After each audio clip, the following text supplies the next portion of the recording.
Évangile de Jésus-Christ selon saint Matthieu, chapitre 9, versets 27 à 31. En ce temps-là, Jésus était en route. Deux aveugles le suivirent en criant « Prends pitié de nous, fils de David !»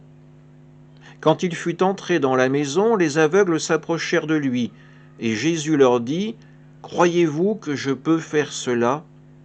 Ils lui répondirent « Oui, Seigneur. » Alors il leur toucha les yeux en disant « Que tout se passe pour vous selon votre foi. » Leurs yeux s'ouvrirent, et Jésus leur dit avec fermeté « Attention que personne ne le sache. » Mais, une fois sortis, ils parlèrent de lui dans toute la région. Acclamons la parole de Dieu. L'évangile d'aujourd'hui nous présente deux hommes plongés dans les ténèbres. Ils pourraient choisir de rester immobiles, assis, peut-être en mendiant, mais ils font un choix bien différent.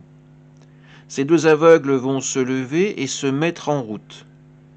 Ils ne vont pas errer au hasard, ils ont une destination, un objectif bien précis, celui d'aller à la rencontre de Jésus.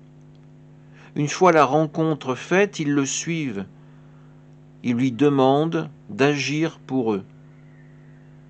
Quand Jésus entre dans une maison, ils le suivent encore une fois, malgré les ténèbres qui les entourent.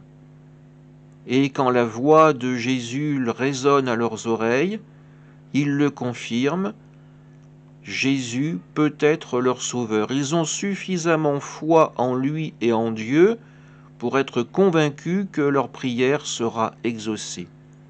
Et tel sera le cas. Alors ces deux hommes, ils nous représentent aussi.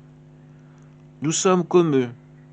Nous avons peut-être le sentiment de marcher dans l'obscurité de notre vie. Et pourtant, il y a une espérance qui nous guide. Il y a une voix qui se fait entendre à nos oreilles, la voix du Christ, qui nous demande si notre foi est suffisamment forte. Alors bien sûr, notre foi ne sera jamais à la hauteur de l'amour de Dieu envers nous.